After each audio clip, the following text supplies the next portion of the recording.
Good.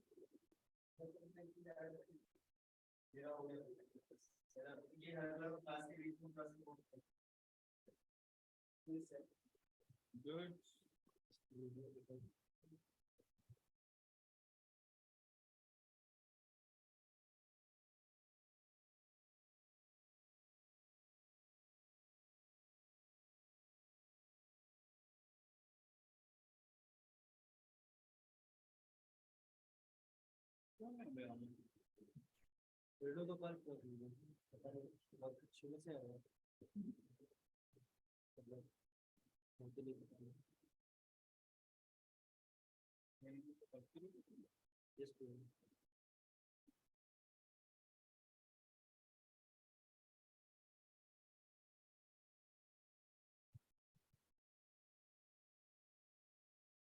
थोड़ा कम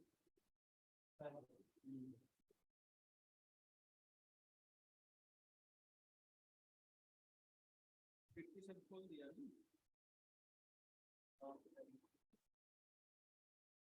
century नहीं तो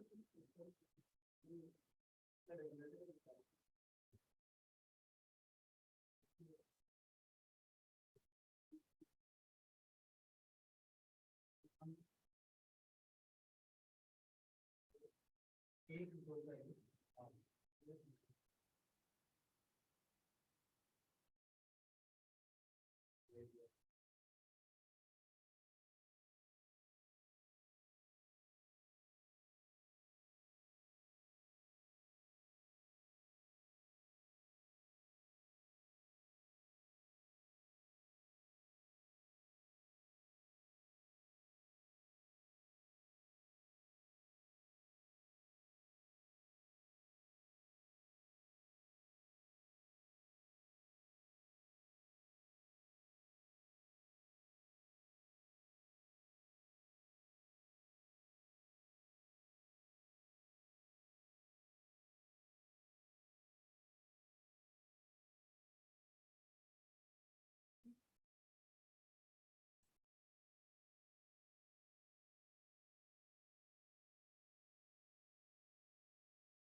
Krishna Krishna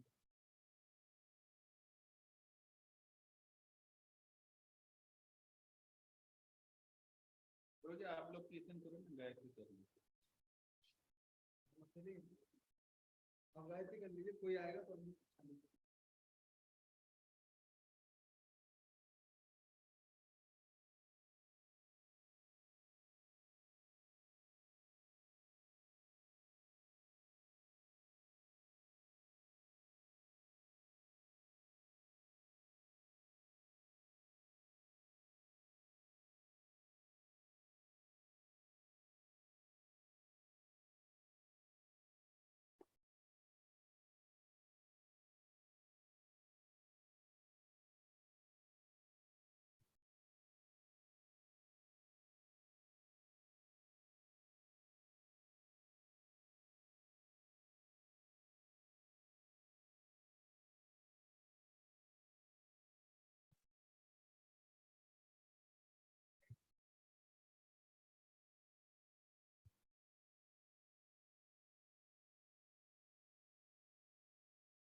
Continuing to Kirtana and chanting my Gayatri.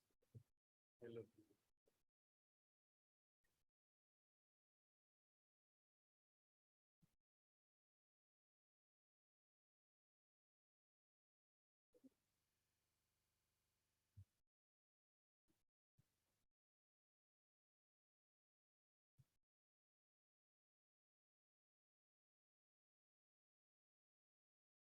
या कुछ नहीं।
निर्विशेष शून्यवादी पाश्चाता देशतारिणे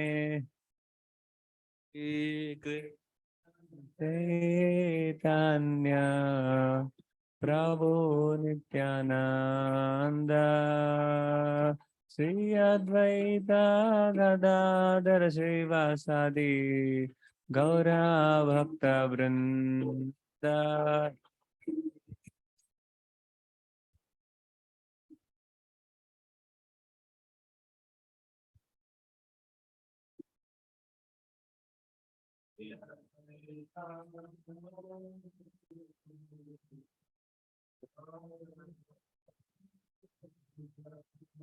Hare Krishna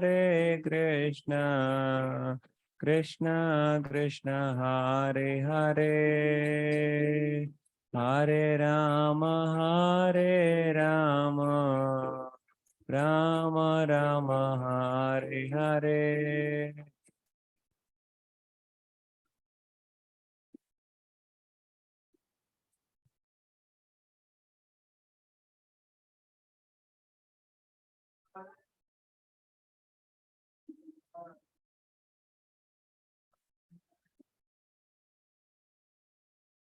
Hare Krishna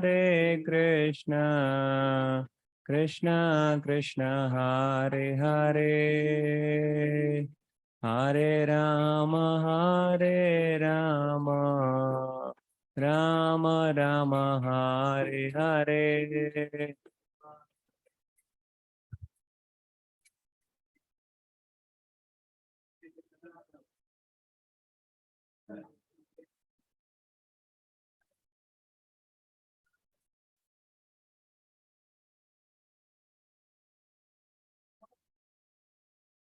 Hare Krishna Krishna Krishna Hare Hare Hare Rama Rama Rama Hare Hare.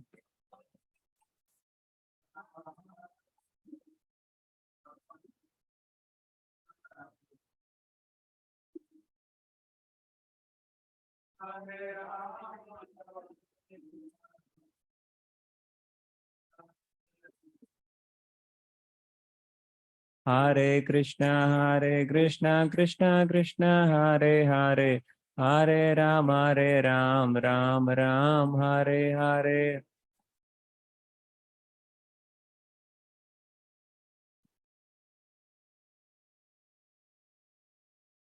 Hare Krishna Krishna Krishna Hare Hare Hare Ram Ram Hare Hare.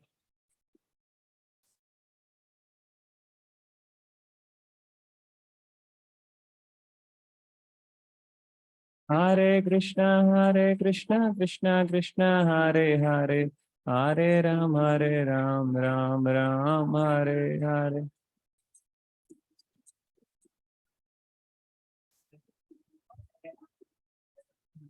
Ram Hare Hare. Hare Krishna Krishna Krishna Hare Hare. Hare Ram Ram Ram Hare Hare.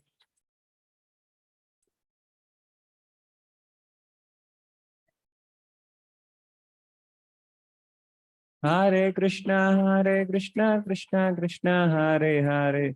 Hare Ram Ram Ram Hare Hare.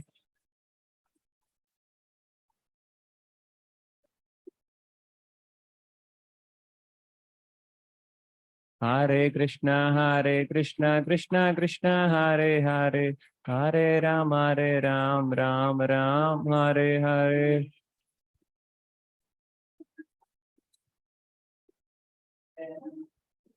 Hare Hare Prabhupada Jaya Prabhupada. Prabhupada Srila Prabhupada.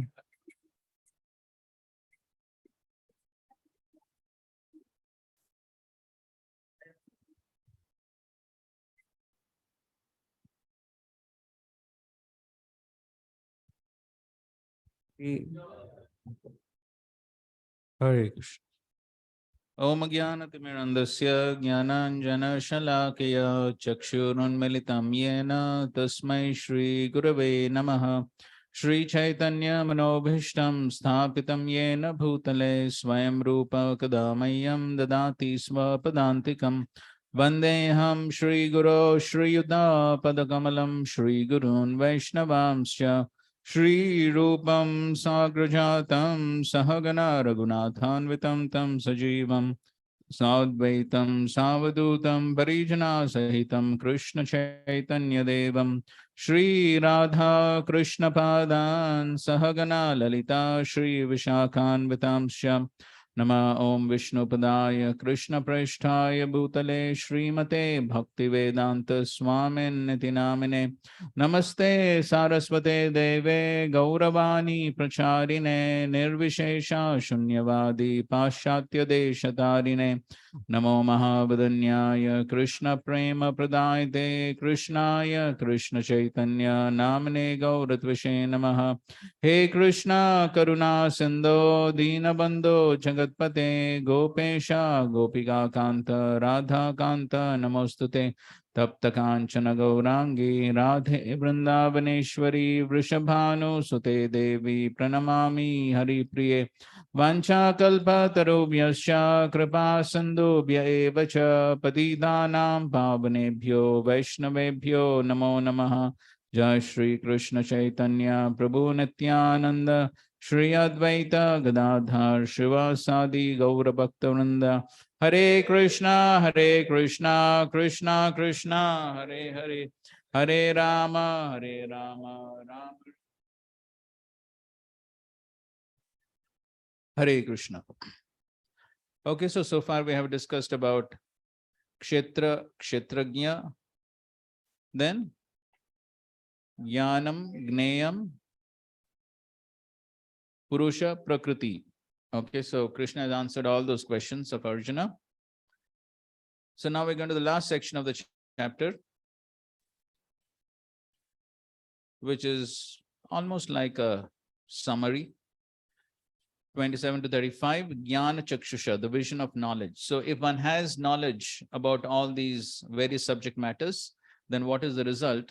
That is what Krishna is describing in this last section. So this is almost like a summary. So we'll go through this rapidly and then go to the 14th chapter. 27th verse. Yavad sanjate kinchit sattvam sthavara jangamam kshetra sanyoga tadvidhi bharatarshaba. O chief of the Bharatas, know that whatever you see in existence, both the moving and the non-moving, is only a combination of the field of activities and the knower of the fields. Okay, so this already we discussed. So basically whatever is there is a combination of Kshetra and Kshetrajna. Kshetrajna Sanyogat. So there is the Atma, Paramatma, and the material body. So that's what we find everywhere, a combination of these. As Prabhupada says, whatever is created is but a combination of the living entity and material man and material nature. And both sthavara, jangamam. So there is sthavara moving. I'm sorry, sthavara means non-moving and jangam means moving. And further down, Prabhupada says, without the touch of the superior nature, the living entity, nothing can grow. The relationship between matter and nature is eternally going on, and this combination is effected by the Supreme Lord. Therefore, he is the controller of both the superior and the inferior natures. This we've also covered in the which chapter? Superior nature, inferior nature, 7th chapter, right? Paraprakriti, aparaprakriti. So there also Krishna said everything is basically a combination of these two. 28.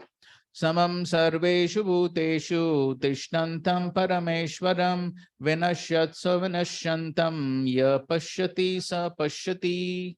One who sees the super soul accompanying the individual soul in all bodies and who understands that neither the soul nor the super soul within the destructible body is ever destroyed actually sees.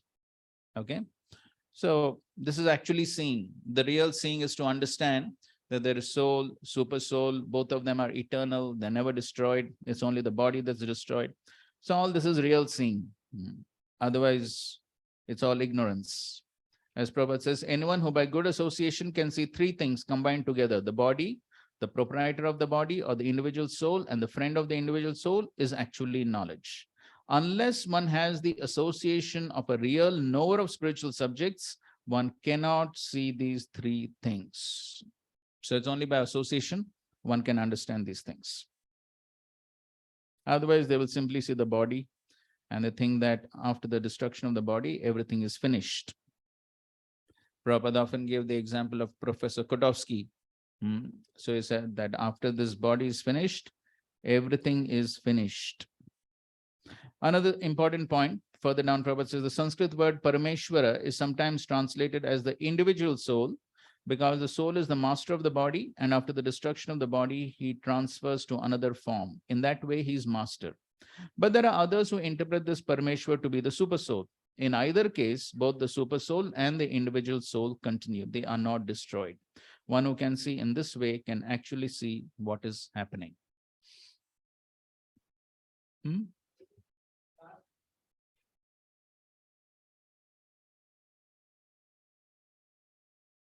Last verse में like material living thing है, material entity है, bottle है, laptop है, तो इसमें क्षेत्र है and क्षेत्रज्ञ सुपर सोल.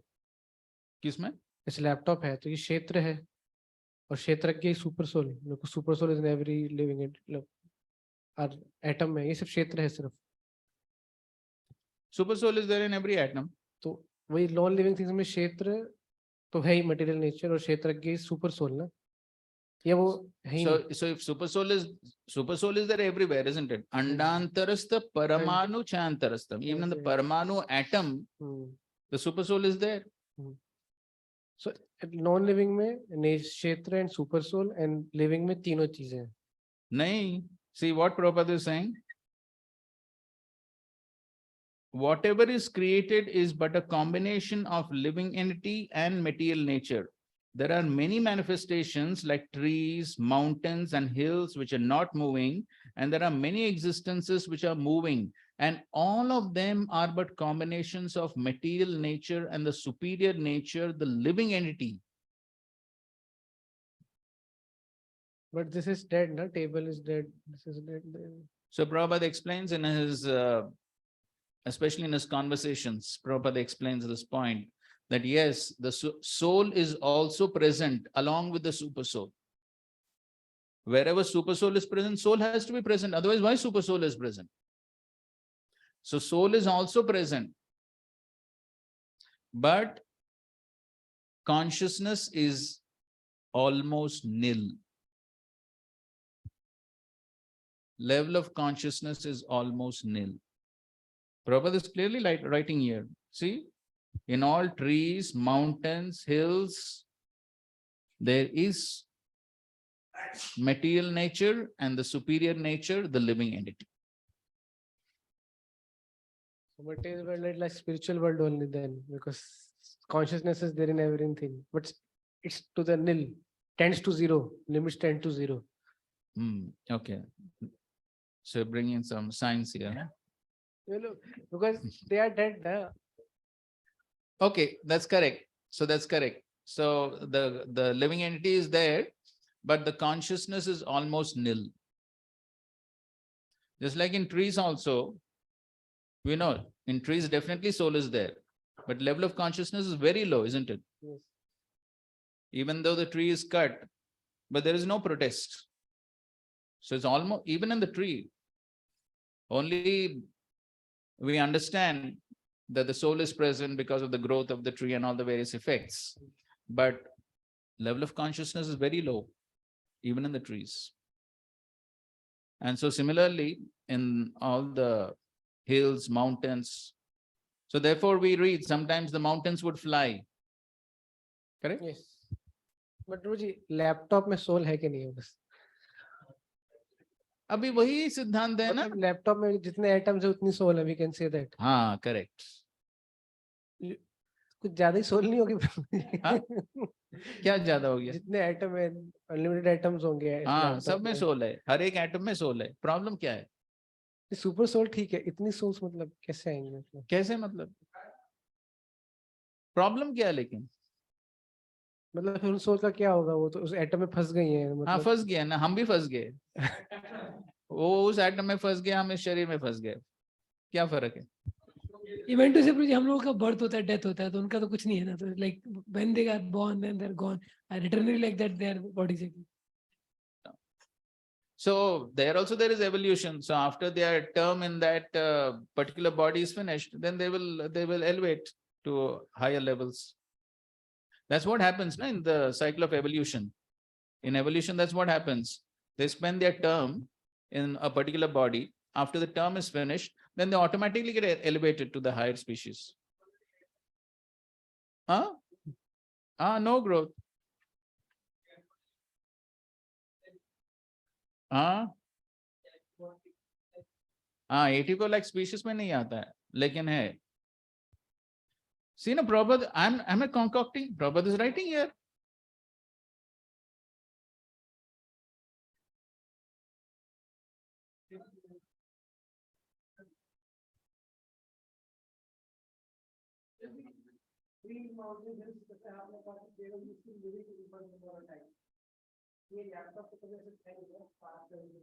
नहीं see you say hills and mountains now if you previously we know mountains were flying now they're not flying that means what previously there was soul now there is no soul because of what curse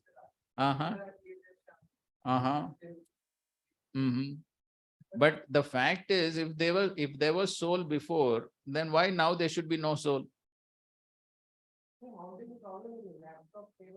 अगर mountain में problem नहीं है तो laptop में क्यों problem है हाँ फिर टेबल के बारे में क्या है if consciousness is low but soul is there then they should grow no that's what the level of consciousness is practically nil so therefore there are no changes soul should also be not there there should be no soul at all see you and I cannot decide where soul should be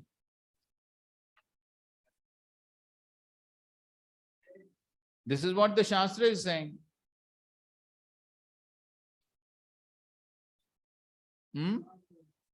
क्या समझ वाले क्या बात है उसमें see you accept super soul is everywhere andantarastha paramanu chanta so if super soul is there then why soul should not be there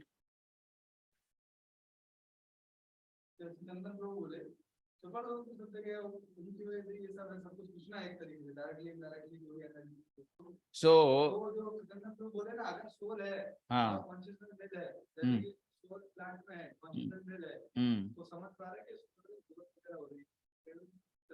हाँ growth नहीं होता है तो अगर सुपर सोल है so then even if you say okay only super soul is there then also you can consider something to be living no super soul is there then why it is not living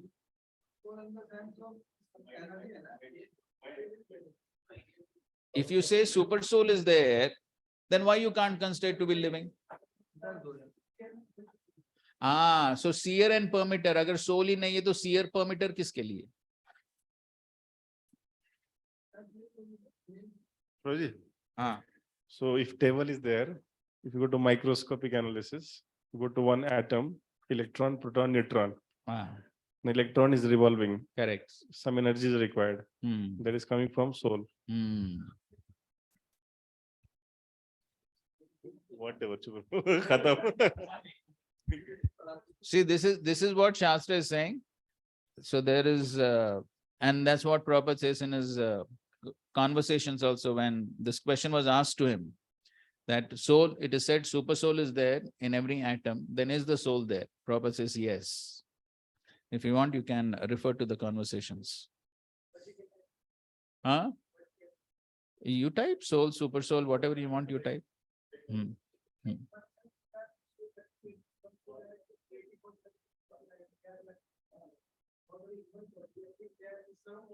Correct. Yes. So now we should consider ourselves fortunate that at least we are in the human form of life. Too fortunate. Only thing is we have not realized how too fortunate we are. Yeah.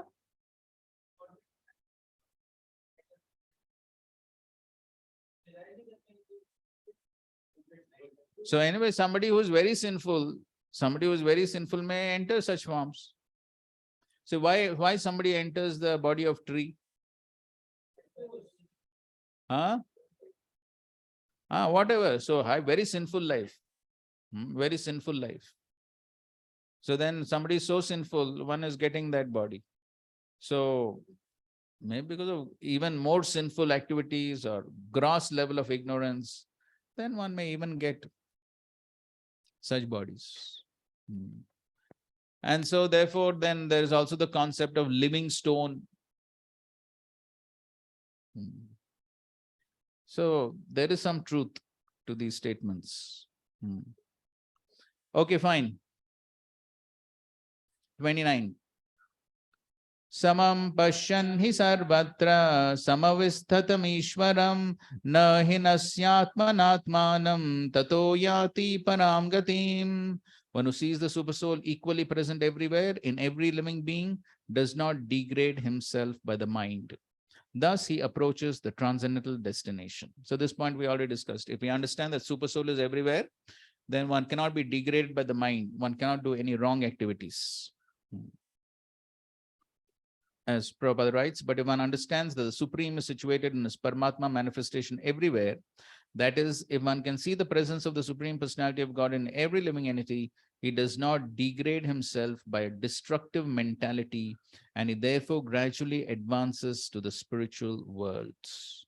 The mind is generally addicted to sense-gratifying process, but when the mind turns to the super soul, one becomes advanced in spiritual understanding. Okay, so if we realize that the super soul is always watching me, then one cannot do some wrong things. 30. Prakrityaiva cha karmani kriyamanani sarvashah ya pashyati tatatmanam akartaram sapashyati. One who can see that all activities are performed by the body, which is created of material nature, and sees that the self does nothing, actually sees. This also we had sufficient detailed discussion on how the soul does not do anything, but what does the soul do? Yes, the only thing the soul can do is desire. And then the desire is understood by the super soul, and then super soul directs Prakriti to fulfill those desires.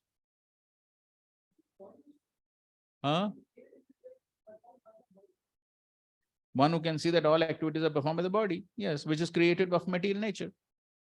Prakriti.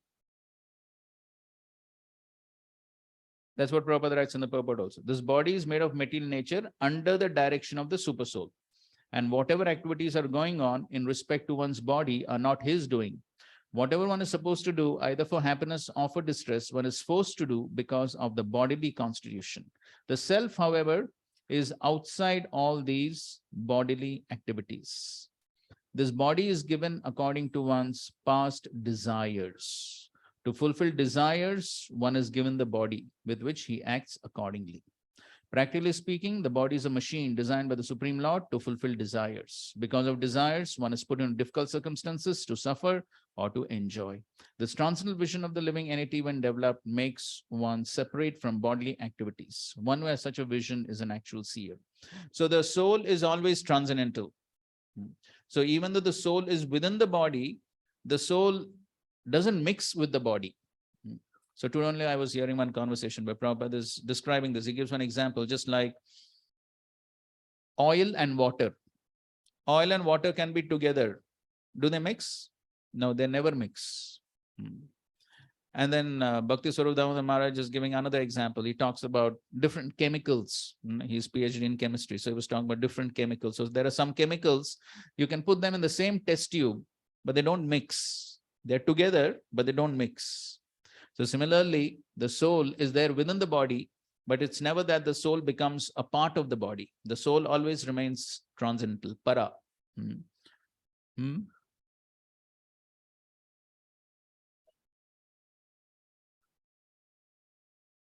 Somewhere diseased body he has. So he had some wrong desire. That is the result of the diseased body, unhealthy body.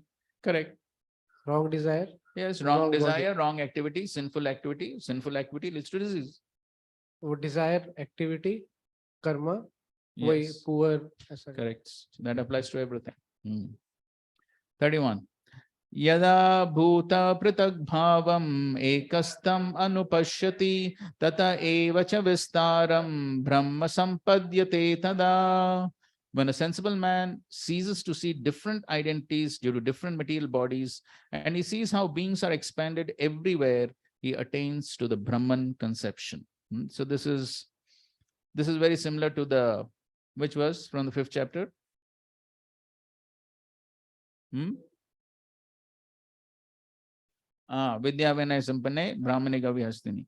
So this is very similar to that verse. That's what Prabhupada is saying.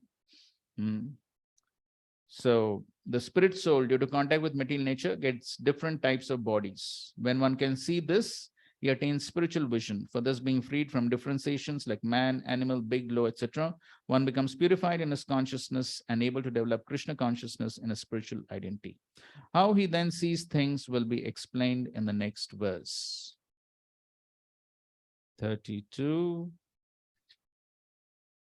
Anaditva nirgunatvat paramatmayam avyayah sharirastopi kaunteya na karoti na lipyate. Those with the vision of eternity can see that the imperishable soul is transcendental, eternal, and beyond the modes of nature. Despite contact with the material body or Arjuna, the soul neither does anything nor is entangled. Okay, we just discussed this point. Right? The soul is always transcendental, eternal, beyond the modes. He cannot be destroyed. Okay, 33. Yata sarvagatam saukshmyad akasham nopalipyate sarvatra vastito dehe tadatma nopalipyate. So now he's given an example to explain that point. The sky, due to its subtle nature, does not mix with anything, although it is all pervading. Similarly, the soul, situated in Brahman vision, does not mix with the body, though situated in that body. So here Krishna himself is giving an example. So just like the sky is present everywhere. As Prabhupada is giving an example, the air enters into water, mud, stool, and whatever else is there. Still, it does not mix with anything. Similarly, the living entity, even though situated in varieties of bodies, is aloof from them due to his subtle nature. Therefore, it is impossible to see with the material eyes how the living entity is in contact with his body and how he is out of it after the destruction of the body. No one in science can ascertain this. Okay, so the scientists can never see all these things because it is all on the subtle platform. So, therefore, one cannot see. We'll just, I think so, finish 2 more verses and then we'll take your question. 34. Yatha prakashatyeka kritsnam lokam imam ravi kshetram kshetri tada kritsnam prakashyati bharata. O son of Bharata, as the sun alone illuminates all this universe, so does the living entity, one within the body, illuminates the entire body by consciousness. So this we already studied in the second chapter. Just like the soul is situated in one place and spreads throughout the body by consciousness. So just like the sun is situated in one place and spreads the sunlight everywhere.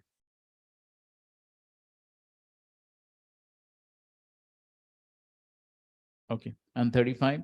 Kshetra kshetrajnayorevam antaram jnana chakshusha bhuta prakriti moksham cha ye viduryanti te param. Those who see with the eyes of knowledge the difference between the body and the knower of the body, and can also understand the process of liberation through bondage and material nature, attain to the supreme goal. Please read this purport. The purport of this 13th chapter is that one should know the distinction between the body, the owner of the body, and the super soul. One should recognize the process of liberation as described in verse 8 through 12. Then one can go to the supreme destination.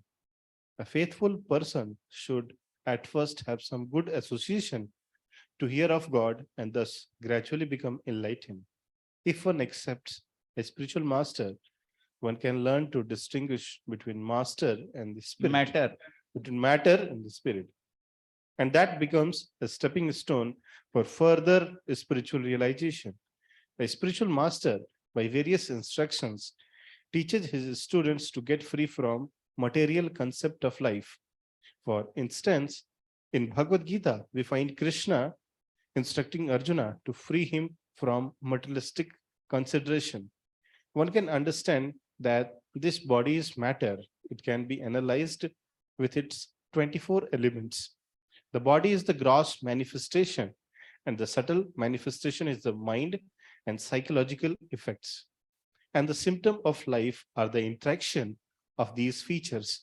But over and above this, there is soul, and there is also the super soul. The soul and the super soul are two. The material world is working by the conjunction of the soul and the 24 material elements. One who can see the constitution of this whole of the whole material manifestation as the combination of the soul and material elements can also see the situation of supreme soul becomes eligible for transfer to the spiritual world. These things are meant for contemplation and for realization, and one should have a complete understanding of this chapter with the help of a spiritual master. Thus, the Bhagavad purports to the 13th chapter of the Srimad Bhagavad Gita in the matter of nature, enjoy, and consciousness. Okay, so the last line, Prabhupada is saying these things are meant for contemplation and for realization. So one needs to contemplate on these things, on the subject matter. And so if one contemplates, then one will apply. So as we already spoke about the 3 steps of gaining knowledge, what are they?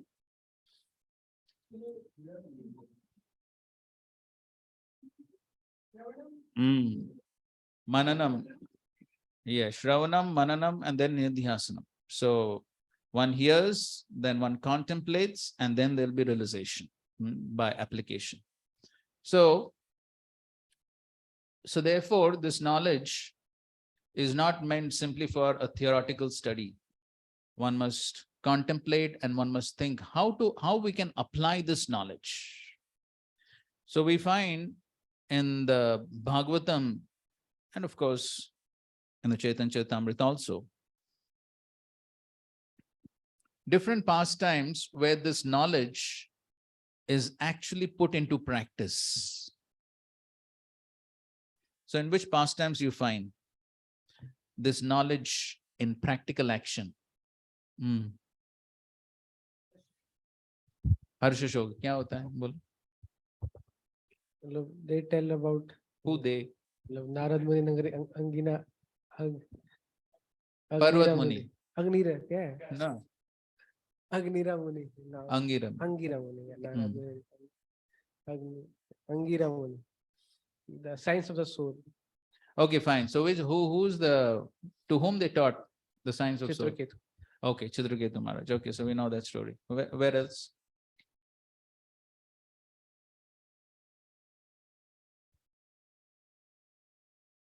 Which other pastime you find?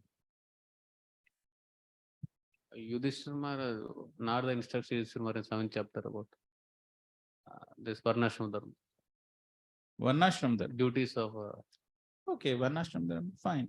That's fine. Pratik. Kansa also actually tells this philosophy after killing all the childs of Devaki and Vasudev. When he begs for forgiveness, he gives the philosophy of soul. Okay, the philosophy of karma. Okay, that's of course misuse of the philosophy. Huh? Okay, Hiranyakashipu. Okay, that's also misuse of philosophy, though they speak it. Proper use.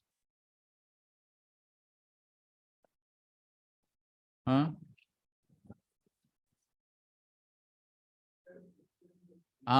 Jad Bharat to Maharaj Raghuguna. So there he speaks about the soul, this whole philosophy of soul, super soul. Abhishek. Shanak Rishi with 81,000 sages of Naimisharanya. They're inquiring from Sukadeva Goswami. Sutta Goswami. Sutta Goswami. Okay, that's in Then- general, Then, but any specific pastime. then the Kapila pastime comes, knowledge, all 24 elements they are discussing. Okay, that's philosophy. We are talking about inaction, philosophy in action. The forest, when the knowledge came that these are all the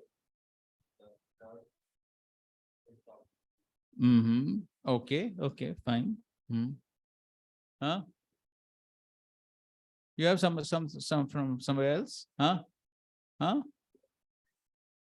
Okay. When Srivas Pandit's son died, then there also Mahaprabhu brought the son back to life, and then he spoke. Okay.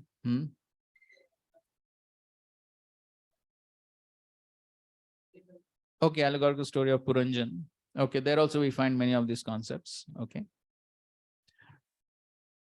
Also, we find how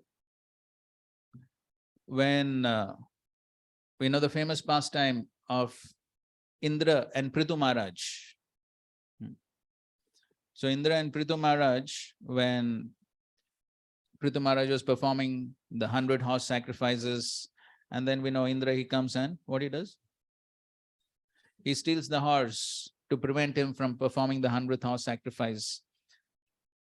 And then the Brahmanas are ready to chant mantras by which Indra will be dragged into the fire and burnt. And then who comes? Yes, Brahma comes and tells Prithu Maharaj, stop the sacrifice, which Prithu Maharaj obeys. But then Brahma, he further explains why he should stop performance of the 100th horse sacrifice. And there also he explains that after all, everyone is influenced by the three modes. And therefore he tells Prithu Maharaj that there's no need for him to be angry upon Indra, because Indra is simply being influenced by the modes. But the soul is different from the material body. It is the body that's influenced from by the modes. The soul is always transcendental. Therefore, there is no need to be angry on Indra as a spirit soul. He's simply being influenced by the modes. And there in that purport, Srila Prabhupada writes the well-known saying, hate the sin, not the sinner. Very practical application of this point. So therefore, if we understand this knowledge, then we understand that yes, actually everyone is spirit soul, part and parcel of Krishna. Therefore, there is no need to hate anyone. But then what we need to rectify is the sinful activities. So we don't hate the person per se, But then what we dislike are the activities that the person is doing, influenced by the modes of material nature, and that is what needs to be rectified. So if we have this correct vision, then we can actually show compassion towards every living entity. Then we can actually develop these qualities of compassion, forgiveness, and all these qualities we can develop when we actually are able to see the presence of the spirit soul in every body.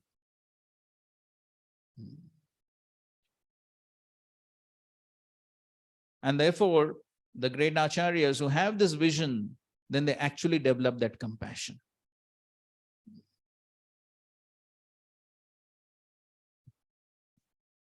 And therefore, we see so many pastimes of Srila Prabhupada, even when devotees went astray, some even gave up Krishna consciousness, but Srila Prabhupada never developed any hatred towards them. And so even when some of them would come back many years later, Srila Prabhupada showed love and affection even towards them. Even though, of course, he never accepted their nonsensical activities, but he still had that love and affection towards them as spirit souls. So then having this is the practical application of this knowledge. So this is really jnana chakshusha, seeing through the eyes of the scriptures, seeing through the vision of knowledge. So then one can actually see everyone as spirit soul, part and parcel of Krishna, and one can actually think about the benefit of every jivatma. Okay. You can understand that inert matter. So whenever we see that person in coma, he lies down for 1 month, 2 months, the still soul is there. Can you similarly understand the inert matter? Okay. Of course, there we definitely know that previously the consciousness was full. Yes, but when he's in coma, it's almost like that. Yes, there's practically no consciousness, but still we know that the person is still living because of some signs and symptoms.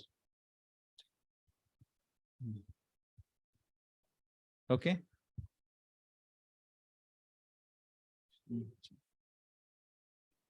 Bolo. Which is verse 31. When the sensible man ceases to see different identities due to different material bodies, and he sees how beings are expanded everywhere, he attains to the Brahman conception. Beech mein mat bolo. So, like in 5.18, we were seeing souls in living entities, but after this new concept, like we are seeing soul everywhere, matter, and super soul. All the things. Am I right? Yes, souls are everywhere. That should be where vision. Souls are everywhere. Super soul is everywhere. And matter, so hey, material body. So there should be a conception of seeing, Correct, or correct. should try to see in this way.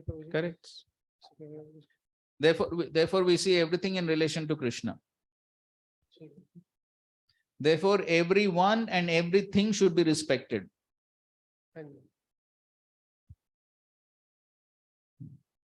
And so Srila Prabhupada also explains that even inert matter, even different chemicals. So in chemistry you study, right? All the chemicals have different, each chemical has specific properties, correct? What was that? Acidic, alkylic, all that. Okay, so you every chemical has a list of properties, correct? So why all those, how that particular chemical has all those properties? It is because of the presence of the spirit soul and the super soul. Because of the presence of the super soul, all those characteristics are there.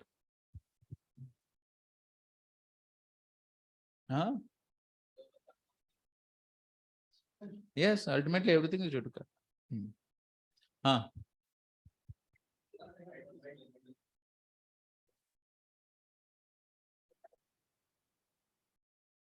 In 30th example, you gave that chemical reaction example, mixing two. I didn't understand. So just like oil and water, they can be together, but they don't mix, na? So like that only. So like that, soul and the material body, spirit and matter, they're together, but they don't mix. And again, Krishna himself has given the example of the air, which passes through so many different objects, but the air does not mix with them. Mix nahi hota.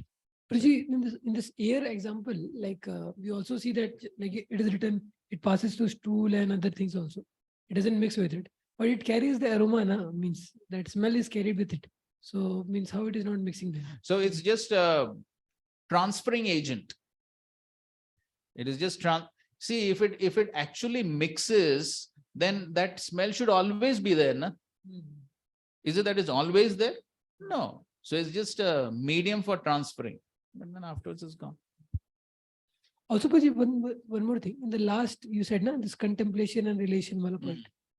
So means like so for this knowledge, like soul, this body and all those things which are there, but like this is not way for like Bhakti Yogi does not contemplate in this way. Na? Means he will contemplate on the Lord and the connection of service of the Lord and connection of the living entity with the Lord. And in that connection, he will get relation. And not he is not this body and soul, all this. Of course, we don't have to separately contemplate on not being body but spirit, soul. But then ultimately, we also have to come to understand this. Of course, our understanding and realization of this automatically comes by the practice of devotional service. We don't have to do something separate like the Jnanis. Yeah. So the Jnanis, their entire process is for this realization that I'm not the body, I'm spirit, soul. But as far as we are concerned, self-realization and God realization go together. So our main focus is definitely on God realization, and the self-realization takes place simultaneously. But at the same time, we also need to try and understand and act on this platform that I'm not the body, I'm spirit, soul. So just like, again, the example of Jad Bharat and Maharaj Raghuna. So when Jad Bharat was insulted with all sarcastic words, Jad Bharat was not so much affected. Why? Because he perfectly understood that all this criticism is only for the body, not for the soul. So then this is something which we can also apply in our own lives. So in our own lives, we find other people criticizing, finding faults. So many things happen, correct? It happens here in this ashram or no? So whatever. So if it's not happening, it's very good. But in any case, so even if somebody criticizes and finds faults and so many things happening, but we don't have to be too disturbed by all these things. To the degree we understand that ultimately honor, insults, pain, pleasure are all meant for the body. They're not going to affect the spirit soul. So to the degree one understands this, then one will not be so much affected by the dualities of material existence. So even though one may not have completely realized this fact, but at least if we try to contemplate when we are put in that situation, then we will not be so much affected. So even for us as devotees, this contemplation is required. Even though this is not the goal of our process, but this is also a part of our process. Prabhuji, this I wanted to understand. We have to take responsibility of our own, right? Because Actions. of our actions. So if we are going into modes, 3 modes of material nature, that's the next chapter. Yes. That is because our own actions, correct, or desires. Correct. So when great souls see the Jnana Chakshu, they see with the compassion that the sinner, and they see the sin differently. Don't they blame the person that he desired to go into the 3 modes of material nature and his desire was wrong? So don't criticize like that? They still see with compassion? That I just wanted to understand. So of course, ultimately everything is coming from desire, and because of desire, one is put in the material body. Material body is influenced by the modes, and then the person commits various wrong activities. But at the same time, the spirit soul, being always pure, can be reinstated in its pure situation. So therefore, one who has the correct understanding, he understands that, okay, now it is the influence of the modes on the body that is causing the person to perform so many different wrong activities. But it is not that he's eternally a wrong person or he's eternally a sinner. There is this other saying, what is that? Every saint has a past and every sinner has a future, correct? Something like that. So that means a person may be performing a wrong activity now, but we don't have to put a label on him that this person only is like that. Because after all, he's different from the body. The spirit soul is pure. And then he can come back to the pure state by following the process of devotional service. But sometimes when we are not able to see this difference between the body and the soul, then we label the person himself as being bad, as being wrong, as if the person can never be rectified. Okay, we accept the fact that now the person has done something wrong, but at the same time, we also have to know and understand that the person can be rectified, he can be purified. Okay. एक simple सा मतलब question है थोड़ा सा हमेशा simple है तो difficult है मतलब थोड़ा मेरे को इजी हो जाएगा what is the difference between spiritual world and material world आप बताओ मैं तो कंफ्यूज हो गया ना प्रभु जी यहाँ भी कॉन्शियसनेस है वहां भी कॉन्शियसनेस है every soul is everywhere so now I am confused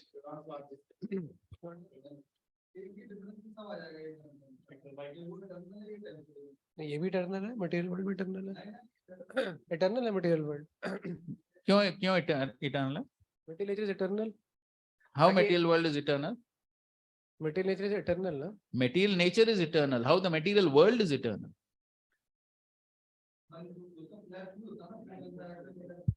ठीक है Bhutva bhutva praliyate. Manifestation is temporary, but nature is eternal. Yes. Material nature, the material energy. Yeah. Material energy is eternal, but the manifestation of the material energy is temporary. But it is on the kind of spiritual because spirit is everywhere. So, but here everything is going to be annihilated. Everything is going to be destroyed. But the spiritual world, ya nashatsu na vinashati. The spiritual world is never destroyed. But here everything is going to be destroyed. इससे और clear होता है कि this is exactly the perverted reflection of spiritual world. Correct? इससे और ये जो concept है और strong होता है. Yes. ऐसा करके अभी मैं कहीं पढ़ रहा था शायद उसने भी बताते हैं कि वो जो मतलब जो विभूतिज होती है फिर क्या कहते हैं ब्यूटी ये सब जो होता है वो भी जो रिफ्लेक्शन जब टूट जाती है रिफ्लेक्शन जो होता है ना that's why there is something there is there beautiful something wealthy something like that CC के स्टार्टिंग में कहीं आता है ये so that is why again reflection है ultimately material world is perverted reflection that will come in the 15th chapter again. So इससे और clear होता है कि exactly perverted reflection ही है. Yes, definitely.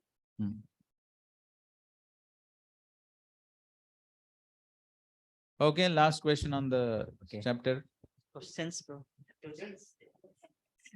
On 33rd translation, Prabhupada writes in the second line, similarly, the soul situated in Brahman vision does not mix with the body. That means that soul which is situated in Brahman vision actually doesn't mix with the body in the sense that he is aloof from the pains and pleasures of the body. But who is conditioned, he is affected, he mixes. Can we understand in that way? Text 33, second line, the sky. Okay, the soul situated in Brahman vision does not mix with the body, though situated in that body. Okay. So the one Now you see the purport. Now in the purport, Prabhupada writes the living entity. The living entity, even though situated in varieties of bodies, is aloof from them due to his subtle nature. So it applies to all living entities. All living entities, they do not mix with the body. But of course, one who is in Brahman vision, he realizes it. Yes. So one who has the Brahman vision, then he realizes it. But the fact does remain that all the living entities, they don't mix with the body, even though they're present in the body. Yeah. And Prabhuji, 35th third paragraph, purport. Yeah. The body, second line, Prabhuji, the body is the gross manifestation and the subtle manifestation is the mind and psychological effects. Okay. And the symptoms of life are the interaction of these features. Without soul, just body and psychological effects, they produce the, I mean, how to understand this? Because after that, the line he says that above that, there is soul and super. Yes. So because there is soul and super soul, therefore mind and the gross body are functioning and then all those interactions are taking place.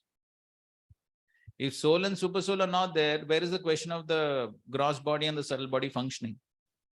They are functioning and all the, as we studied in the 6th and the 7th verses, Vikari. The Vikari, the transformations in the gross and subtle body are taking place only because of the presence of the soul and the super soul. Yes. And Prabhuji, in Prithumara's section, you said Brahmaji telling him the philosophy of modes of nature.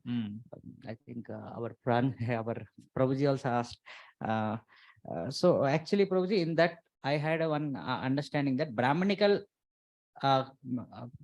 people or Vaishnavas, they forgive others, forgive on that conduct. But when there is some, Kshatriyas, because they have to punish because to set an example to the society not to commit correct such. And as a duty, they do it out of duty. Even though that person may be saintly king, but still he has to do it. I mean, he may be a realized person, but still he does it, for example. Yes, because the Kshatriyas are supposed to maintain law and order.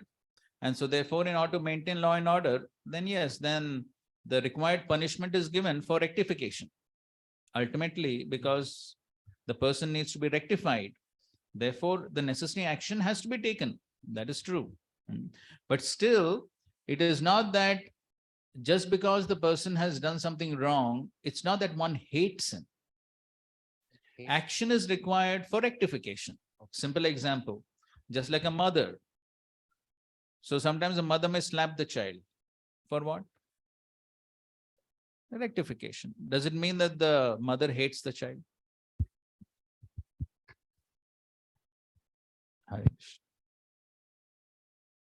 शिवरामेश्वर क्या चल रहा है यहाँ?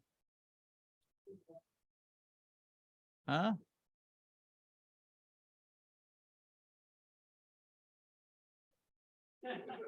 ठीक है, थोड़ा आराम करके आओ.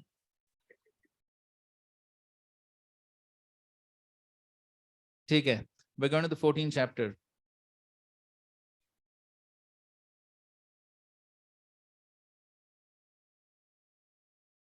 Okay, 3 sections of the chapter. Krishna is the seed-giving father of all beings, 1 to 4. Conditioning, characteristics, action, and death in the modes, 5 to 18. And transcending the modes, 19 to 27.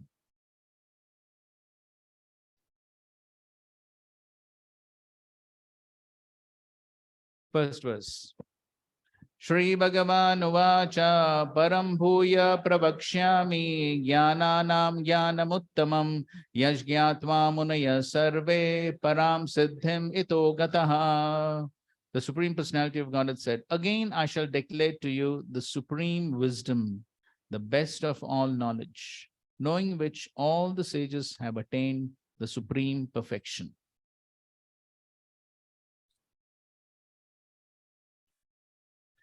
Okay, read this purport. From the 7th chapter to end of the 12th chapter, Sri Krishna in detail reveals the absolute truth, the supreme personality of Godhead. Now the Lord himself is further enlightening Arjuna. If one understands this chapter through the process of philosophical speculation, he will come to an understanding of devotional service.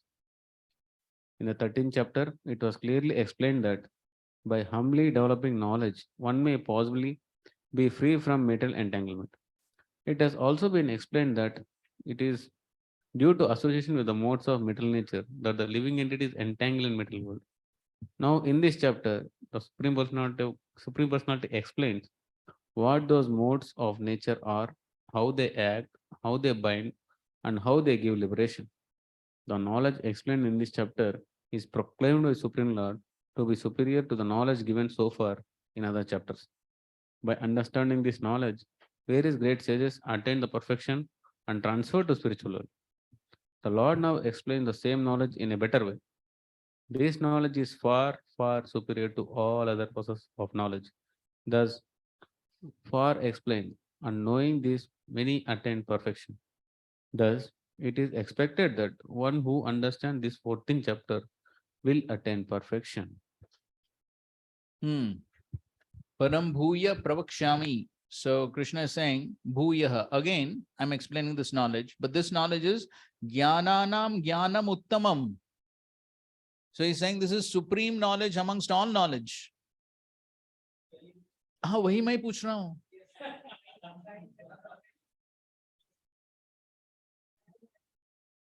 हाँ राजविद्या राजगुह्यम 9th chapter. So what is the answer?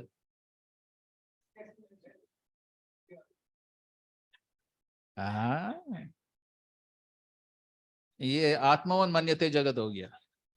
हम सोते इसलिए अर्जुन भी सो गए. हाँ अर्जुन गुड़ा के is correct. हाँ. So what is the answer?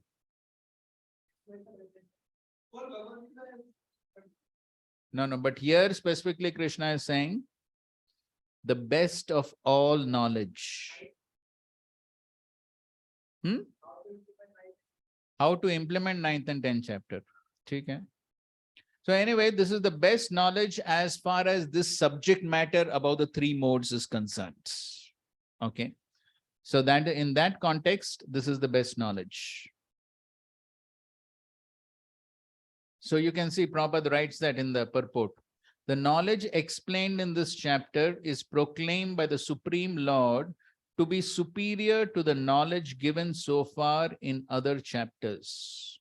So this is about this subject matter. This subject matter has not been described in detail in the previous chapters, but it is being described now in this chapter in detail. Therefore, it is the best of all knowledge. And by knowing this, yajñatva munaya sarve param siddhim ito gataha. So by getting this knowledge, so many munis, they attained liberation.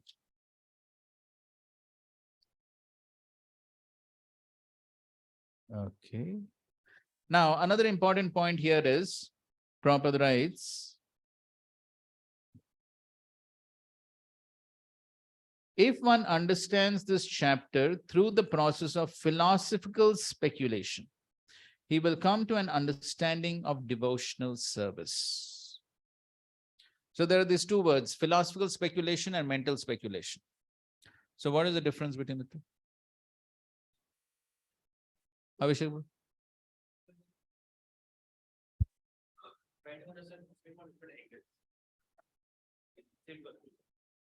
Understanding philosophy from different angles, okay? And reaching the same conclusion. Okay. But mental speculation is altogether developing a new concept, and the whole conclusion is changed. Okay, that's correct. That's correct. Okay. The whole conclusion is different. You have something, Krishna? Once I heard from Kamal Hasan, so when he said, as far as means from end point doesn't change, whatever philosophical speculation is there, analysis you can do. Okay. And mental speculation? Mental speculation. Okay, fine. So in a letter, Srila Prabhupada clarifies this, but before that, read this. In the 14th chapter, the bondage caused by the gunas and the symptoms are described. The many symptoms of the disappearance of the gunas and the cause of disappearance, bhakti, are also described. In the previous chapter, it was described that the contact of the jiva with the body made of gunas is the cause of his taking repeated births. Karanam guna sangasya sadasat yoni janmasu. What type of results come from contact with the gunas? What are the symptoms of those associated with the gunas? How is one liberated from the gunas? In anticipation of these questions, Lord promises to speak about topics while praising them. Knowledge here means teaching by which one gains knowledge. Okay, so that is, as we said last time, that verse 13.22 is the Mahavakya of the last 6 chapters. So all the last 6 chapters are based on that verse. Karanam gunasangasya sadasadyoni janmasu. So then all these questions arise. What types of results come from contact with the gunas? What are the symptoms? How is one liberated? So that's what Krishna is going to describe in this chapter. Okay, now read this. Mental speculation or philosophical speculation. As for the difference between mental speculation and philosophical speculation, we take it that everything is known by the psychological action of the mind. So that philosophical speculation is the same as mental speculation if it is merely the random or haphazard activity of the brain to understand everything and making theories, ifs and maybes. But if philosophical speculation is directed by Shastra and Guru, and if the goal of such philosophical attempts is to achieve Vishnu, then that philosophical speculation is not mental speculation. It is just like this. Krishna says in Bhagavad Gita that I am the taste of the water. Philosophical speculation in the accepted sense then means to try to understand under the direction of Shastra and Guru just how Krishna is the taste of water. So this Prabhupada gives in a letter which he wrote to a devotee named Chaturbhuj. So, so here Srila Prabhupada is explaining that philosophical speculation, so basically mental speculation is also philosophical speculation only. But it is haphazard activity of the brain. So that means it's basically using the mind to try and understand something. So one simply by the use of one's own mind and intelligence, one is trying to understand some concept. And therefore, the result is what? So many theories, ifs and maybes. And that's the reason why Srila Prabhupada always condemned the scientists, because they're always coming up with so many theories, ifs, maybes, perhaps. So all these are theories which are coming up because of simply the use of one's mind. There is no authority. The only authority is the mind. But true philosophical speculation is when it is directed by Shastra and Guru. So 2 points. It is directed by Shastra and Guru, and the goal is to achieve Vishnu. Then that philosophical speculation is not mental speculation. So that is true philosophical speculation. So mental speculation is also philosophical speculation, but it is simply based on the mind. And one comes up with so many concocted theories. But true philosophical speculation is based on Guru and Shastra, and the goal is to achieve Vishnu. And then is given an example. So Rasom Apsu Kaunteya. So philosophical speculation means, true philosophical speculation means trying to understand how Krishna is the taste of water. The question is not, is Krishna the taste of water? One is not questioning the concept. One is not trying to understand whether Krishna is the taste of water or not. One perfectly knows that Krishna is the taste of water, but one can try to figure out how Krishna is the taste of water. And that also one tries to understand through Guru and Shastra. So then that is philosophical speculation. So therefore, when we speak of philosophical speculation, we perfectly accept the statements of Shastra, but we try to understand that philosophical concept from different angles, from different scriptures. So just like in a Bhagavatam class, so in a Bhagavatam class, there are 1 or 2 concepts taken, and then one tries to understand that concept through various angles, from various angles. One uses different Shastric references to try and understand that philosophical concept. So that is the meaning of philosophical speculation. So if that philosophical speculation is not based on Shastra and Guru, then that is mental speculation. Okay, so therefore, whatever we speak, there has to be a Shastric basis. If there is no Shastric basis for what we are speaking, then it is very much likely that we're going into the zone of mental speculation. Is it clear? Hmm?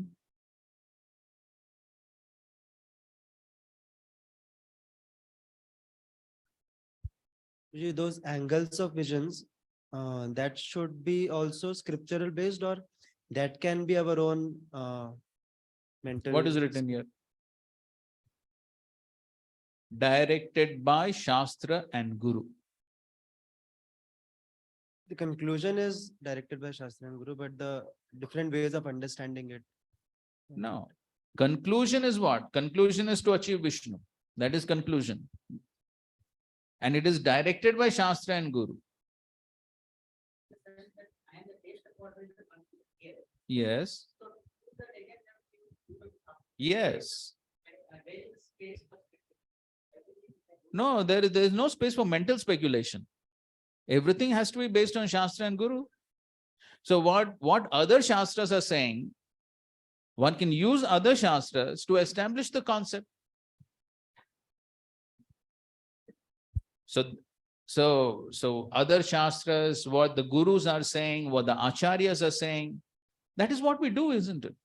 Not our own analogies concocting to No, understand that. Yes, not our own concoctions.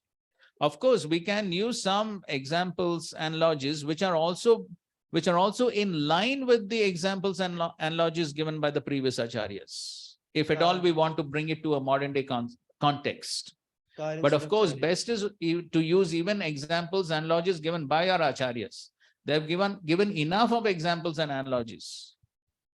So we can use them. But if you want to bring it into a modern day context and use present day examples like laptops and things like that, which previous acharyas may not have given.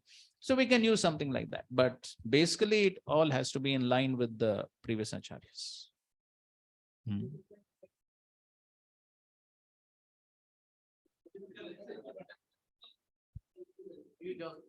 Like One should know how to connect the dots. like Prabhuji, somebody says that phone is like a body, SIM is like a soul. So like example that Prabhupada didn't say or anybody. So, they are, but the conclusion is again, Vedic. Okay, that So- is all right. So that's what I said. You bring it, give an example from modern day context. That is fine. That is fine. But the essential Siddhanta should be the same. Yes, Adi? Previous acharyas didn't see. Give. One comment was there regarding connecting the dots. Just like there were two stories. One Sukadeva Goswami entering into the mouth of the Vasudev's wife as a parrot. And then one story was that in Radha Krishna's Lila there is a parrot. So somebody connected the dots and made that Sukadeva Goswami is the parrot of Srimati Radharani. So I was just saying that that's not very authoritative if it is not by Guru Sadhu and Shastra. Yes. So of course, what he meant by connecting the dots, I don't know. But in any case, the point is that nothing can be speculated. That is the point. Nothing on our own. Whatever we say has to be based on Guru Sadhu Shastra. So not that, okay, one takes something from here, something from there, connects them by our own imagination, and then comes up with something else. No, not like that. Not like that.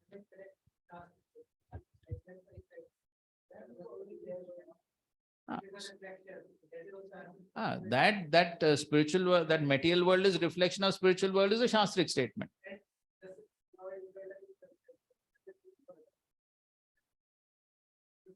Reflection. It's like connecting the dots, two Shastric statements. Whatever you connect the dots or don't connect them, whatever you do, everything has to be based on Guru Sadhu Shastra. Okay, fine. Second, idam jnanam upashritya mama sadharmyam agataha sarge api nopajayante pralayena vyatanti cha. By becoming fixed in this knowledge, one can attain to the transcendental nature like my own. Thus established, one is not born at the time of creation or disturbed at the time of dissolution. Okay, so Krishna says, if one becomes fixed in this knowledge, idam jnanam upashritya, if one takes shelter of this knowledge, then the result will be mama sadharmyam agata. One will achieve my nature, the same nature, the spiritual nature. And sarge apinopajayante. So then one will not have to once again come back into this sarga, into this material creation.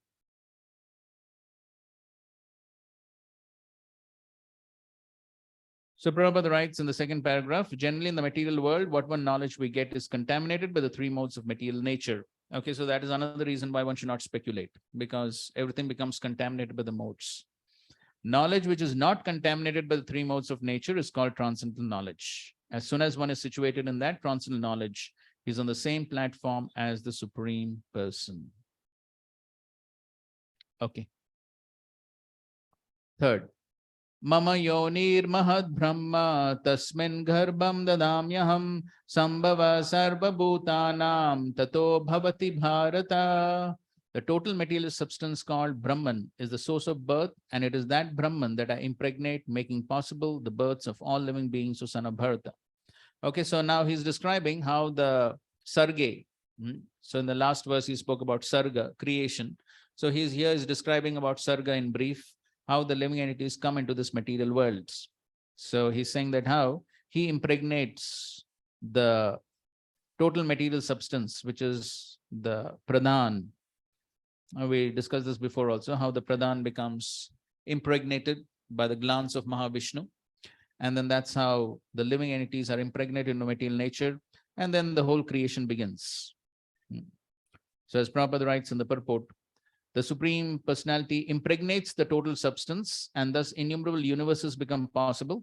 This total material substance, the Mahatattva, is described as Brahman in the Vedic literature. Tasmad etad Brahma nama rupam annam jayate.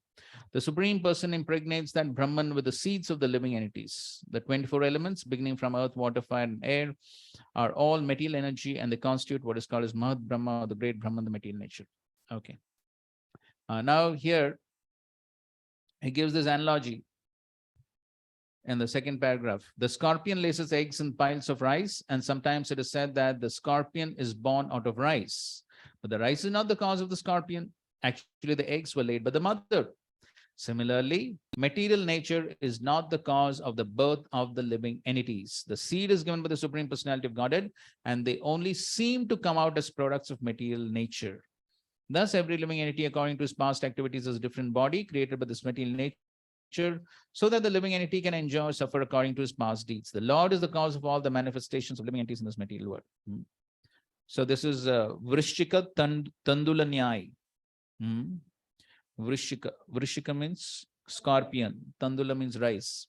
So Prabhupada gave this example many times to defeat the scientist's argument that everything is coming from nature. But then it is just like this, saying that the scorpion is coming out of rice. That's illogical. But the fact is that the mother scorpion has laid eggs. So similarly, it is not possible for material nature to give rise to the living entities. It is the Supreme Lord who impregnates the material nature. And in the next verse, he makes it even more clear. Sarva yonishu kaunteya murtaya sambhavantiha tasam brahma mahad yonir aham bija pradapita. It should be understood that all species of life, O son of Kunti, are made possible by birth in this material nature, and that I am the seed-giving father.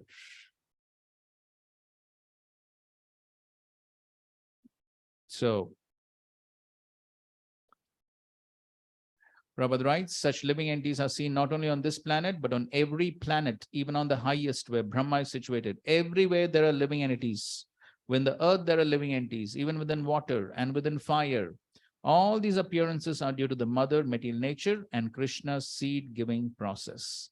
The purport is that the material world is impregnated with living entities who come out in various forms at the time of creation according to their past deeds.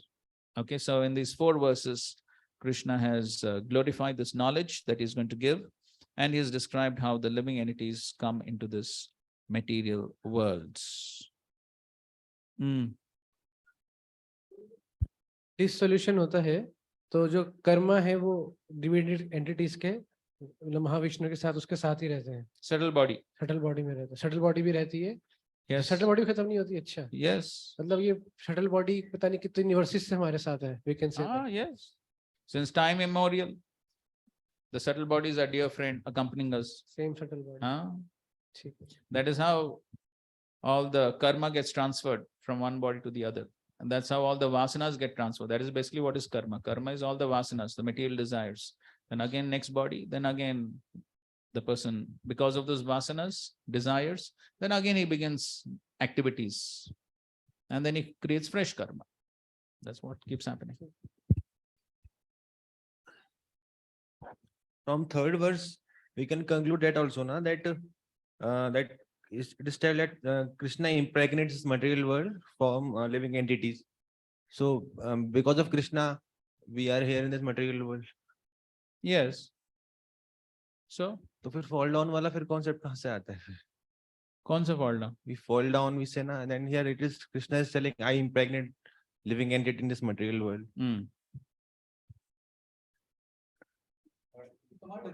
What is your question? रुको ना.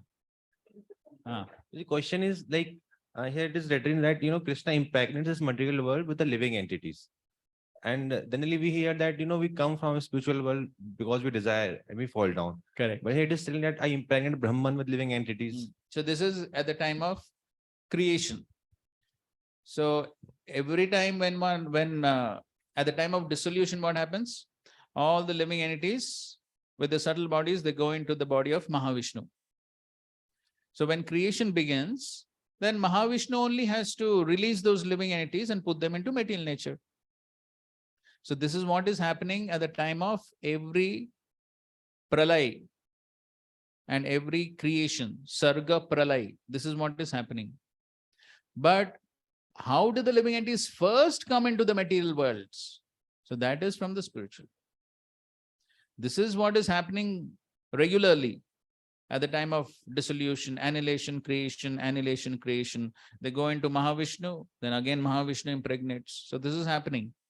But what we talk about when we say that the living entities first came from the spiritual world, so that is when they first came into the material world. You know that date when they came? So that is what we say, that they came from the spiritual world. Not that is what our acharyas say, that's what Srila Prabhupada says. This is for the regular pralaya and sarga happening.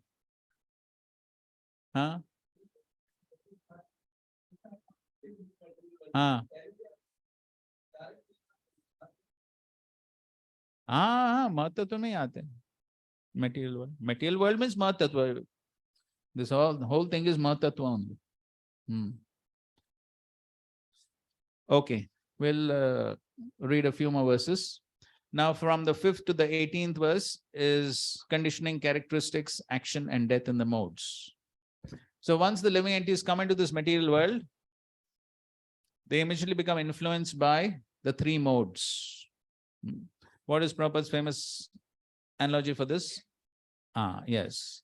The raindrop is originally pure, but as soon as the raindrop falls on the ground, becomes contaminated.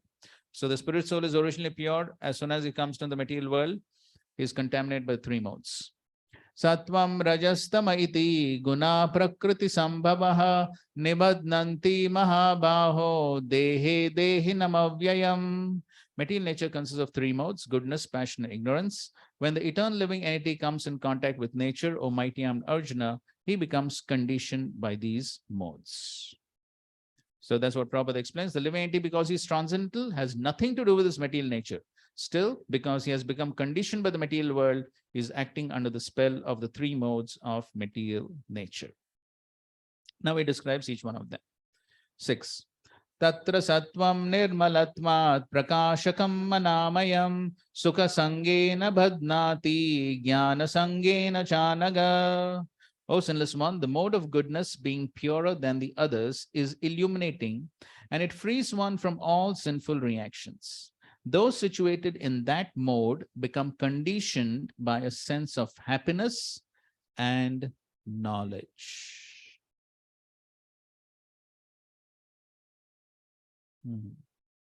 Okay, read the purport.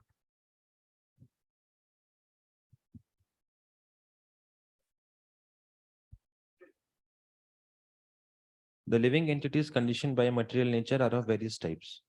One is happy, another is very active, and another is helpless. All these types of psychological manifestations are causes of the entity's condition status in nature. How they are differently conditioned is explained in the section of Bhagavad Gita. The mode of goodness is first considered. The effect of developing the mode of goodness in the material world is that one becomes wiser than those otherwise conditioned.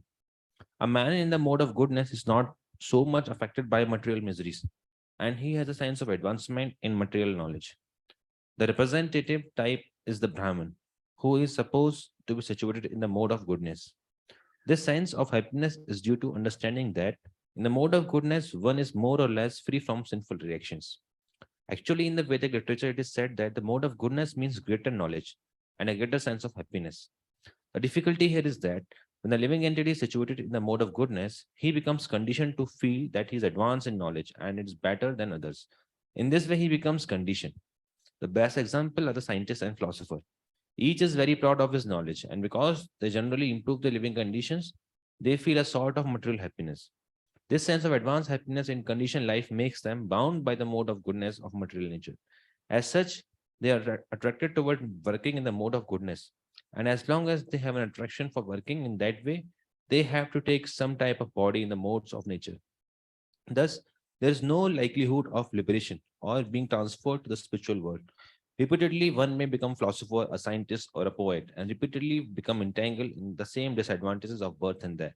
But due to illusion of the material energy, one thinks that sort of life is pleasant. So basically, how a person or how a living entity acts in the material world is all governed by the three modes. So material world means three modes. Everyone is influenced by three modes. And whatever a person is doing is going to be influenced by those modes. Therefore, sometimes the example is given of a salt mine. So if one is put in a salt mine, or if one is put in an ocean, so everywhere one is simply surrounded by salt or water. Of course, in the ocean, one gets salt water. But the point is that just like within the ocean, everywhere there is water. One cannot become free from the influence of the water within the ocean. So similarly, material world means three modes. So everyone becomes influenced by these three modes. So Prabhupada is giving the psychological manifestation of the three modes. What are they? Happy, very active, and helpless. So these are goodness, passion, ignorance. So now, in the mode of goodness, he is nirmalatvat. Nirmal means he is more pure. Why is more pure? Because he has knowledge. Because he has knowledge, he doesn't commit so many sinful activities. So therefore, he is purer than the others. Prakashakam. So he has knowledge. Prakashakam means knowledge. So because of knowledge, he commits less sinful activities. And so therefore, less sinful activities means less miseries. So therefore, there is an apparent sense of happiness because of less miseries. Of course, it is not true happiness. It is only less miseries, which is interpreted as happiness. But then the problem here is sukha sangena badnati jnana sangena. Sangha means attachment. Actually, the attachment itself, as you'll see in the next verse, Trishna Sangha Samudbhavam. Sangha attachment is a characteristic of passion. Therefore, goodness is never pure in this material world. In this material world, nothing is pure. Even goodness is not pure. So the goodness is contaminated by passion. And that is shown here. Sangha, Sukha Sangena, Jnana Sangena. The attachment is a result of passion. So this person, he becomes attached to his so-called happy life and the knowledge that he acquires. That's what Prabhupada writes. The difficulty here is that when a living entity is situated in the mode of goodness, he becomes conditioned to feel that he's advanced in knowledge and better than others. In this way, he becomes conditioned. So he becomes attached to his sukha and jnana. And that was the difficulty Srila Prabhupada faced while preaching to the Indians. So we know when Srila Prabhupada, before he went to the West, when he was trying to preach to the Indians, Srila Prabhupada himself says in his lecture that how that time he was going to so many people's houses and Brahmanas' houses, and he was telling them, oh, you have 4 sons, give me 1 son, I'll make him Brahmana. So they used to say, oh, Swamiji, what Brahmana will do? And they would say, what you're going to teach us Bhagavad Gita? We know Bhagavad Gita. Now also we find some people say that, isn't it? So the person, he becomes conditioned. He thinks, I'm happy. Why should I take to this devotional service, Krishna consciousness, give up this, give up that? Why all this botheration? I'm happy, I'm satisfied. My life is going on smoothly. So this becomes a problem.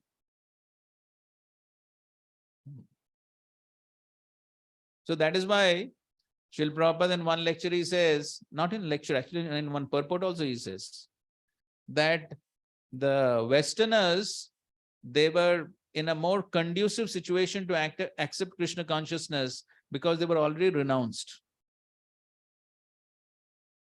They were not conditioned by this so-called happiness and knowledge. They already were frustrated with their life and they were already on the street. So they could take to Krishna consciousness more easily. But Indians were conditioned by this mode of goodness. So that mode of goodness also became a problem. And of course, we know even in the pastime of Narad Muni, when the Lord appeared momentarily, and then the Lord spoke to him, and he said that you are contaminated, you won't be able, and then he disappeared. Then he spoke and he said, you won't be able to see me again because you're not totally pure, you're still contaminated. And what is the contamination?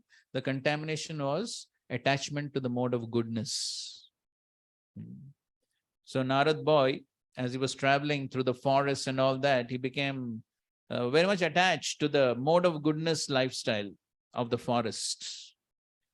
So even that mode of goodness became an impediment in his devotional service. So the mode of goodness also, though it is most conducive to come to pure goodness, but still the mode of goodness is not our goal. Definitely we need to cultivate a mode of goodness lifestyle because that is most conducive to devotional service. But we should always remember that that mode of goodness is not our goal. That is not our goal. Because the mode of goodness also actually is an impediment. Okay, 7. 2 more verses we'll do. Rajogun and Tamogun. Rajo ragatmakam vidhi trishna sanga samudbhavam tannibadnati kaunteya karma sangena dehinam. The mode of passion is born of unlimited desires and longings, O son of Kunti, and because of this, the embodied living entity is bound to material fruitive actions. Okay, so in the mode of passion, there is Trishna and Sanga. Trishna means hankering for what one does not have, and Sanga is attachment for what one already has. So one becomes very attached, possessive of what one has. So these are my things, my land, my possessions. I will not give any charity to anyone. One becomes very much attached to what one has. And at the same time, there's Trishna, hankering for more and more and more. Asat Trishna. So these are the 2 main characteristics of the mode of passion. So as we are seeing these various characteristics, we ourselves should analyze within our own lives how much we are influenced by these modes. That is the purpose of reading all these characteristics. So we ourselves should try and contemplate how much am I influenced by all these things. Tad nibadnati. So this becomes the cause of bondage. And because of this, he is bound to karma sangena dehinam, bound to material fruitive actions. And then Prabhupada says the mode of passion is characterized by the attraction between man and woman. And then from that, everything else is born. Pumsastriya mithuni bhavametam tayor mito ritaya grantimahu ata griha kshetra suta apta vitte janasya mohoyam aham mameti. So that is what Prabhupada describes. Then from that attraction between man and woman, then there is one wants to have a happy family, nice children, wife, house. These are the products of the mode of passion. As long as one is hankering after these things, he has to work very hard. Nothing is going to come easy. And then further down he says, therefore the whole material world is more or less in the mode of passion. Material civilization is considered to be advanced in the standard of the mode of passion. So this is the advancement of modern civilization. So Prabhupada says, in one conversation, Prabhupada is saying, so modern civilization is advancement in animalism. Nice word, advancement in animalism. I don't know if that word exists in the dictionary, but Prabhupada is saying animalism. So they're becoming more and more polished animals. So he was speaking of his experience. He went to this one university, he was telling, I don't know. Some university was telling, he went to that university and he saw that how all the college students, they were all hippies, all very scantily dressed and all hippie lifestyle. So what is this advancement? What is the use of all the educational institutions? Simply making hippies. So this is advancement? Simply becoming animals. So what type of advancement is this? So therefore, modern day education is no education at all, actually. People are just becoming more and more animalistic. So simply acting like animals. So those days, so one devotee was saying that, so being naked had become a fashion. So what does that mean? Just like animals. So advancement is simply leading to more and more animalistic life. So therefore, what type of advancement? So it is advancement in what? It's advancement in the mode of passion. And it says, formerly the advanced condition was considered to be in the mode of goodness, but now it is only passion. So if there is no liberation for those in the mode of goodness, then what to speak of those who are entangled in the mode of passion? So that's a rhetoric question. The answer is obvious. Okay, 8. Tamastvajnanajam viddhi mohanam sarvadehinam pramadalasya nidrabis tannivadnati bharata. O son of Bharata, know that the mode of darkness born of ignorance is the delusion of all embodied living entities. The results of this mode are madness, indolence, and sleep, which bind the conditioned soul. So the three important characteristics of tamogun are what? Pramad, alasya, and nidra. So pramad means ignorance or madness, and alasya, laziness, and nidra, sleep. So these are the three important characteristics of the tamogun.